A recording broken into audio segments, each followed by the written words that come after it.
Di kampung-kampung kalau ada masjid speaker, di mana-mana saya sering ditanya, wadah yang Gus, kandani nak adzan jo banter-banter, mengerameni tonggo. Nak niat sholat ra usah adzan nak teko. Bar. Sing sitok, yo ora kudu banter ben siar. Sing sitok mau sedemen dipisoi tok, mergo sing ora seneng malah mau misoi tok, sing wis seneng tanpa adzan pun yo tanpa adzan rame-rame, maksudnya wis salat ke milih ndi. Dulu tuh perdebatannya gitu. Abu Bakar nak wiridan yang masjid itu wirih banget. Selirih-lirihnya. Umar nak wiridan bianter. Tapi ranggo sound system wong zaman itu, tapi banter aja. Tapi sengramaini lah, intinya sengramaini. Ketika Abu Bakar ditanya Rasulullah, ya Abu Bakrin, kenapa kamu melirihkan suara? Jadi saya itu malu sama Allah. Dia itu zat maha mendengar. Jadi saya mengeraskan suara itu malu. Kayak pangeran butuh suara keras saya. Umar ditanya, kenapa kamu terlalu keras? Umar jawabannya sederhana. Betul-betul ngantuk. Makanya nggak ada satupun ulama yang mengatakan Umar itu afdhalu min Abi Bakar. Mungkin jawabannya itu kadang sederhana banget. Malahnya ijma' ahli sunnah itu Abu Bakar afdhalu min Umar. Kalau nak dulu jawabannya kok beneran ngantuk. Padahal jawabannya Abu Bakar. Kalau nu izin kalian pangeran yang maha mendengar kok banter-banter. Rasulullah dalam banyak hal ya gitu. Ketika banyak masalah itu sahabat dongo banter-banter. Nabi duka. Innakum latatuna as-somma. Kamu tidak berdoa sama zat sing budek. Maka kamu enggak usah banter-banter. Jadi andaikan ada istighosah pakai sound system banter-banter itu ya perlu dipertanyakan. Lah pangeran wis krungu gegere ngono lho apa misalnya. Tapi misalnya mazhab itu kamu pakai. Terus ada pertanyaan, dangdutan saja banter. Kenapa kalimat thayyibah tidak boleh banter? Masalah mana? Ya asal isi dunia itu masalah. Kemilan dia. Ini cerita saja. Kalau manusia itu istighosah jaluk tulung sama pangeran kan? Pangeran sudah dengar tanpa sound system apa enggak? Kenapa banter-banter? Nah, tapi kalau tadi dibalik dangdutan saja banter-banter. Kenapa kalimat thayyibah tidak boleh banter-banter? Bismillahirrahmanirrahim. Ya khisimun ngaten wae kan apa ketika terjadi kiamat niku takhuduhum wa hum khisimun. Jadi manusia itu takdire iku seneng tukaran. Karena tadi ya, sengketa yang mari tukaran, pendapat baik yang masih nyari yang terbaik, sama-sama kebenaran nyari yang paling benar. Karena manusia itu dari awal kurang penggawean. Jadi barang apik cek diperdebatno dengan yang luwih napa? Apik. Sehingga bayangannya pangeran niku sok ben nak kiamat kapan saja terjadi ku wong lagi sibuk para padu, lagi sibuk gegeran. Wes iku wis mesti. Karena tadi manusa niku mun watak dasare niku konflik. Ya tadi misalnya pengurus masjid bahkan mungkin organisasi-organisasi perdamaian niku pas rapat ya tukaran. Padahal organisasi ini perdamaian. Ya tapi pas rapat, lalu solusinya apa? Solusinya begini sih, tok debat gini. Padahal, apa? Organisasi apa? Perdamaian. Tapi ya tetap tukaran. Asal cek manusia itu tukaran. Uniknya lagi manusia itu kalau ingin damai juga harus punya alat untuk tukaran. Nah orang ya tidak. Lalu kalau nanti ngaji kitab dalam salah satu kitab ada makalah gini. Idza aradta ta'asulha fasta'id dalil harbi. Kalau kamu ingin damai, maka siapkan alat perang sebanyak mungkin. Karena logikanya gini ya, kalau misalnya ada bajingan atau penjahat, dia punya bom, punya pedang, terus kamu sebagai orang soleh tidak punya apa-apa, bisa enggak bergening perdamaian? Kan enggak bisa. Mereka terpaksa damai karena kamu punya senjata yang imbang. Jadi kalau musuh kamu punya nuklir terus kayak gak punya apa-apa, ayo damai wae. Kono kan rugi damai. Wong tak bom kena kok damai barengan gitu. Makanya kamu harus punya senjata yang imbang.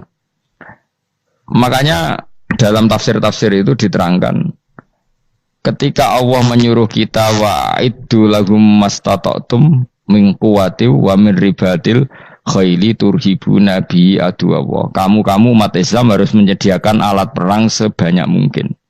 Itu bukan berarti Allah menyuruh umat Islam perang terus ibuatan. Dalam keadaan dunia yang banyak gesekan seperti ini, orang itu bisa damai justru kalau sama-sama punya senjata. Dan itu teori itu dipakai seluruh dunia. Segamane cara sing didelok wong akeh sing ora jare. Misalnya Amerika kan terkenal dikjaya, Korea Utara ben dirgani Amerika kudu gawe senjata sebanyak-banyaknya. Ya sudah seperti itu sudah teori yang dikatakan Quran. Mata dolim itu nak ora di napa nak ora diimbangi ya mesti yang satu diinjek. Makanya dalam fikih Islam itu lucu. Fikih rodok jorok tapi gelem ra gelem kayak kudu setuju. Ya cara fikih kowe di bojo ayu cek elek. Nek ra gelem mbok kumpuli ra wajib mbok nafakoi. Dadi kono iso ngancam gak bukai dhuwit ra tak kei. Ajane rodok jorok fikih. Itu cara fikih memang gitu. Perempuan itu tidak wajib melayani suaminya jika tidak dikasih nafkah. Lucunya fikih yang merovokasi sing lanang dan wong lanang ra wajib nafkahi nek ra dikai iku wis ora usah terangno iku opo. Jadi fikih itu karena ngikuti teori umum. Makanya Mbah Mun itu fikih kata beliau itu aku mbek fikih ini ra cocok. Aku apa omah-omah tapi dagangan perkara itu. Tapi memang secara prosedur fikih gitu. Mana wong kere-kere itu pancen wis ora entuk jatah kelon karena ra iso nafkahi gitu. Itu cara fikih. Memang seperti itu. Karena kere kok pola, napa? Kere kok pola. Kalau nak kere kudu ganteng. Jadi orang untuk jatah sing wedok sing seneng lah itu ijek untuk jatah. Tapi nak wis kere elek ya wis nelongso perkarane memang jadi karena seorang istri wajib melayani suaminya jika tidak kodak nafkahi. Bahkan menurut fikih Islam itu boleh rafa. Jadi oleh rafane hakim, Pak Hakim suami saya kere itu boleh. Dan itu bisa diceraikan oleh siapa? Hakim. Jadi rafa. Karena tadi manusia itu yakhisimun di mental konflik. Dan mental konflik itu tidak dihilangkan Allah sama sekali kecuali nanti setelah di surga. Makanya Allah ngendikan apa? Wa naza'na ma fi sudurihim min ghillin. Jadi sifat drengki, sifat hasud itu dihilangkan nanti setelah di surga. Artinya di dunia itu antar wong soleh ya mesti hasud. Mana ada sing ora soleh, sing soleh wae kudu hasud. Ya senine ngono. Waduh Indonesia ini rebutan dari presiden iku geger, rebutan masjid geger. Bahkan rebutan ngeklaim nak salate paling sah, torekoe paling bener iku ya geger. Padahal yang ngerti otoritas itu yang pangeran, tapi manusia tetap menang kalah wae geger. Besu sak PT nak sing dalan ya geger. Kalau sering Pak besu balapan itu kadang nggih sak napa? Sak PT, sak PO itu. Karena nanti bayangannya pangeran itu ya mesti terjadi yang pangeran sing ngendikan kiamat itu tak khuduhum wahum yakhisimun. Jadi ben ora men yasin antok ora paham tak tulung bangunan ora paham bangeten. Wahum fi ghaflatin minha bitakhosumin wa tabayuin wa aklin wasyubin. Mesti manusia itu di mental takhosum saling berebut. Makanya cita-citanya Sidina Ali dawuh Sidina Ali ana awaluman yatsu bena yadayi rahmanil khusumah dari Sidina Ali. Saya nanti pertama ketemu pangeran itu akan melaporkan musuh-musuh saya. Jadi cita-citane dene. Aku lah di rencana ngono. Aku lah di ben seru no. Jebule bareng lapor ku Allah wah ya nyoro. Sidina Ali pede wae anak gue wis lapor jebule. Salah. Karena apa? Ya itu tadi. Manusa iku wis pokoke ngono. Pertama manusia itu Nabi Adam. Iku ya wis geger mbek malaikat. Dari pangeran Adamu khalifah, dari malaikat khalifah kok manusia mesti seneng geger. Tapi malaikat protes iku ya geger dhewe. Pangeran sing duwe kawula kok ngangkat digegeri. Jadi mengan pangeran ra trimo. Wong aku sing duwe makhluk gawe aturan kok mbok gegeri. Iku pangeran. Jadi manusia pertama iku seribet. Pertama ribet mbek malaikat. Bareng Qabil mbek Habil ya ribet mbek dulur. Mulai dhisik perkara wedokan. Jadi sekunane kuno wedok mari ribet. Gak ono wedok tambah ribet. Wis pokoke donya wis ribet wis dinikmati wae no. Dinikmati. Makanya banyak orang top itu. Kalau punya kenalan banyak orang top. Niku ribet itu di manage. Jadi ada salah satu tokoh Indonesia itu terkenal sekali. Nak pidato ra kontroversi ra iso turu, tapi nak wis pidato wong bingung kabeh iso turu. Niku saya sangat kenal orangnya. Saya supire takoki, "Mau piye? Tak pidato ini udah bingung ta." Nak dijawab ra bingung kecewa deh. Lek jawab wah bingung sedanten, wah seneng itu iso turu deh. Karena memang konflik itu manusia tetap seperti itu. Jadi apa ya? Kebaikan pun makanya ada guyonan ini betul kisah nyata ini. Tapi reputasi bernegaranya ini karena sensitif. Ada negara tertentu yang muadzin itu digaji 30 juta. Jadi orang Arab melarat ini muadzin tok itu 30 juta. Naiknya BMW. Imamnya itu digaji 70 juta. Hitung saja kalau 70 juta satu bulan satu sholat berapa? 70 dibagi 30. Kira-kira berapa satu hari ini? 2 juta ya, sekitar 2 juta 200 lah. Enggak kayak Indonesia, imamnya fakir-fakir terus muadzinnya fakir-fakir. Dikira itu satu prestasi negara itu karena mengapresiasi, menghormati muadzin dan jebule sing kiai Indonesia aja penak. Madekman ke salat terus. Maksudnya lah madekman ke salat terus lah ono gajine ngono. Akhirnya kecewa dong. Semenjak itu ora berani cerita prestasi negara itu pada Indonesia. Ya dia itu bangga negaranya itu menghormati imam sampai digaji, muadzin digaji. Terus dikirakan Indonesia dinya. Imam Indonesia kan fakir-fakir, kadang wis padasane elek imami dhewe, koma dhewe. Terus macam-macam lah. Nah. Tapi dekne gak ngerti nek Indonesia ku pinter tukaran, pinter debat. Oh, berarti ke salat terus iku perkara ana gajine to ngono.